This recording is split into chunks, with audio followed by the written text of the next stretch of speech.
So, good morning everyone. Today in this wonderful, great day, we will discuss about some topic that really interesting, that is how to achieve student well-being. This topic is really interesting because student well-being is a common problem that spread around the academic ecosystem right now. So, in that case, the material will bring by the speaker today, KOMANG MALPA ADISAPUTRA. Please give it a warm welcome.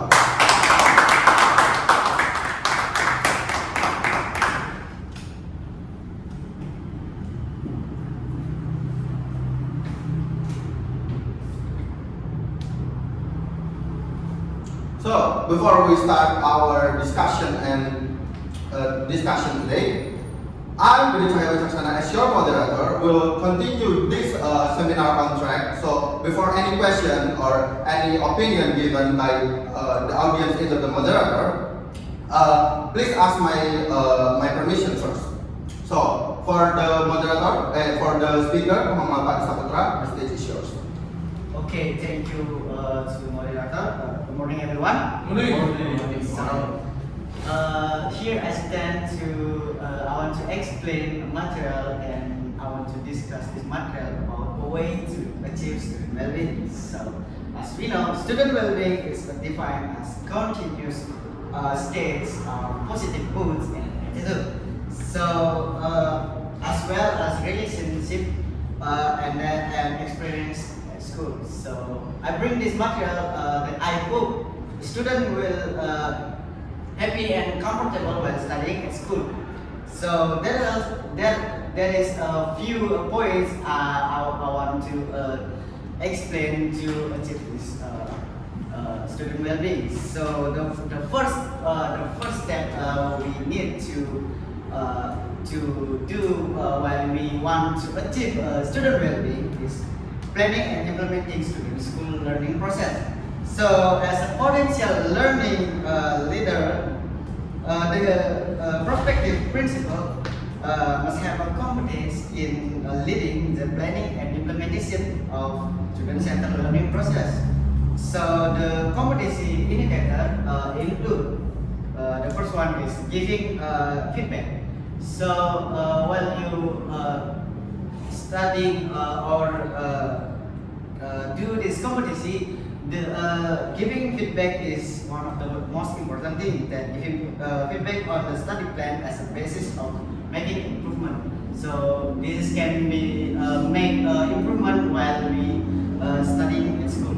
So the second one is provide support. So provide support so that teacher can focus on teaching students. So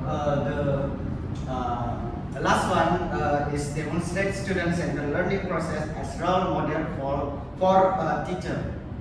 So therefore, school principal must understand learning model and strategy that can be applied by teacher and designing student-centered learning. So that was the first way to achieve student well-being. Until here, I want to know about your understanding this material. Did you have any question or your own opinion? So thank you, MALPA. That is a really wonderful speech. So as you hear, MALPA is already giving you permission to ask a question and giving your own opinion about this material. So if you have any question or opinion, please raise your hand. So, audience in the very my left side, please stand up, say your name and your question. Okay, thank you, moderator. My name is BAGASKARA. I have a question. From the previous explanation, how is the model used in planning and implementing student-centered learning process? I think that all for me, and thank you. Okay, BAYU, that's a really wonderful question. So, speaker, please answer by your question. The stage is yours. Okay, thank you, moderator. So, BAYU, I see you're interesting to my speech today. So, the model we use, I recommend that accommodate in 21st century It's including scientific, problem-based learning, project-based learning, and discovery learning. So that was the answer I can give to you. Did you satisfied with my answer? Thank you, Malpa. There's a really nice answer. So, Bayu, are you already satisfied by Malpa's answers? Yes, I get the question is Okay. good. Thank you. So, speaker, please continue your material. The stage is yours. Okay, thank you. I said there is a few points. The second point is reflection and improvement of the quality of student learning process. So to reach student well-being, lecture need to improve the quality of student. Important to improve quality of student. So this is the most important thing that lecturer or teacher need to improve the student student process learning. Planning indirect lecture or teacher to implement learning practice based on data and evidence. So that was the one the point that we want to achieve student well-being. Sorry. Okay, thank you, speaker. That's a really wonderful speech. So, if any of your audience have an opinion or question from this material written by Malpa, please raise your hand. Audience in the middle, please stand up, say your name and your question or opinion. Okay, thank you, moderator. Thank you, speaker. My name is HAMNGGOMO. I want to ask about my opinion. Is it true competence in leading criticism and improving the quality of student-centered learning process can be seen from the ability to collect and analyze data and evidence of teaching process and student learning outcomes in order to carry out teaching practice in a school? That's all. Okay, thank you, Sally. That's a really wonderful question. So, speaker, please answer Sally's question. The stage is yours. So, Sally, that was a good opinion. That was awesome. So, your opinion is totally true, and I can approve your opinion. So Sally's opinion is already getting approved from the speaker. So we can continue our topic today. Speaker, the stage is yours. So, this is the last things I want to bring to you guys. That was improvement of balance of competence and learning resources in school. So this is the last material I would like to bring. The dimension of improving parents as competence and learning resources in school is shown by school leadership, which is to able to communicate effectively. So the development of student learning outcome to parents and increase the active participation of parents to success of the student learning. So this is can success student learning process. Thank you. So that is the material bring up on Malpa, really awesome. So if any of your audience want to ask a question or give your opinion about this material, please raise your hand. Okay, audience in my left side, please stand up, say your name and your question. Okay, thank you for the moderator, thank you for the speaker. My name is WAYAN MERDE. So, in this point, you say that parents has important place in this case. Okay. So, my answer is, what future step we need to increase connection with the parents to support the student learning quality? Thank you. So that is a really wonderful question. ELYA, please answer it, speaker, and the stage is yours. Okay, I see you're interested to my explanation here. So I would like to answer your question about the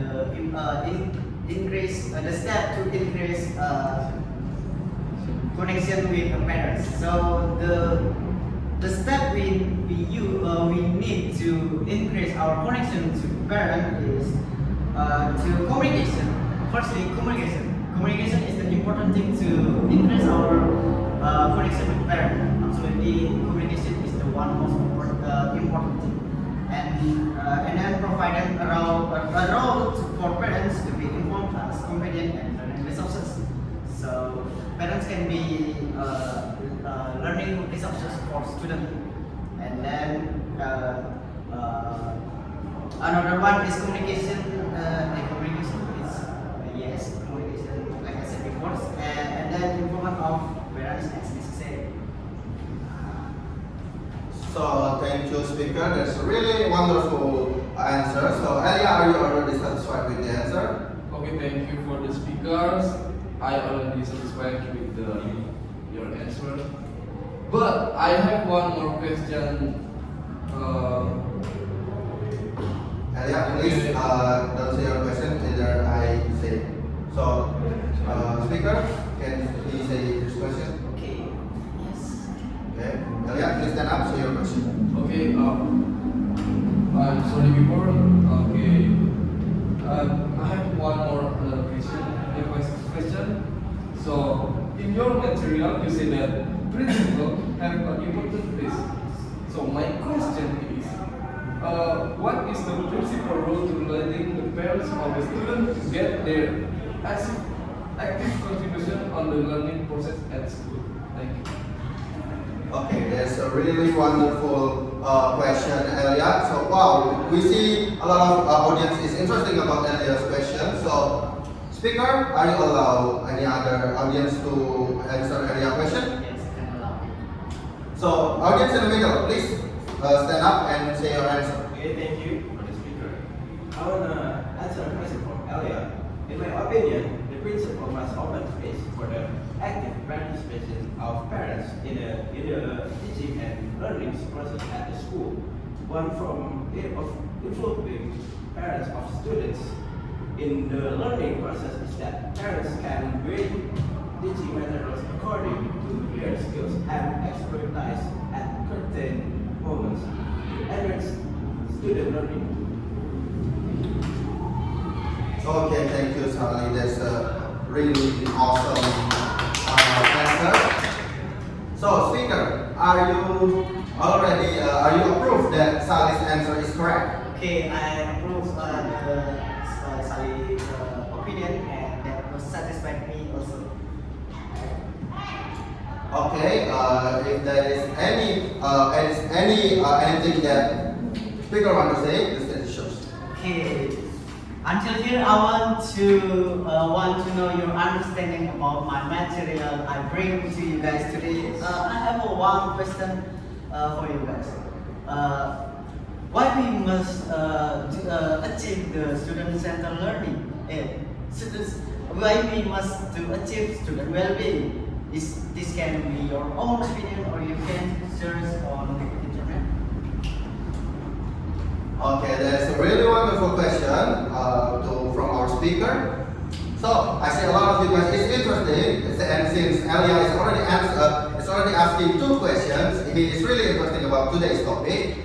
This change I will give you to Elia. Elia, please stand up, say your answer. Okay. Answering your question, sorry, the speaker. I think student well-being is so important for me because it can increase our mental health and good academic process, improving our social skill and to get the balanced life. And I hope with this material will be something useful for my future. Thank you. Wow, that's a really wonderful answer by Elia. Can you give an applause? Due to the limit of time, I think that's all from our material today. So, from what we discussed today, I have a conclusion that I want to say. The conclusion is student well-being is really important to achieve, especially in this day and age, where the students don't get much of the attention about this kind of stuff. So the first one, we have to do to achieve student well-being is the first thing is really important is communicating. Is communication, as our speaker said before. The communication will allow teacher to get information about the student, whether it's from the bad side or the good side. So the teacher can improve student well-being around the school itself, and maybe the parent will increase the student well-being at home. So the second one is communication. As our speaker said, the communication is really important to achieve student well-being, because to give student consistency reading and make work early and exercise is really important, so that he can control himself, themselves, so that they can achieve the student well-being inside themselves. So the last one is control. The last thing is control. So they, as we know, that the student can get lost and need a direction from the other people. So as the teacher or the parent from the student, we can give it our attention to them, so they can achieve the student well-being. So I think that's all from me, and that is close our discussion today. Please give an applause. Thank you, MALPA, for today's speak, and thank you guys audience as well as attending this seminar. Please stand up and give it to our speaker.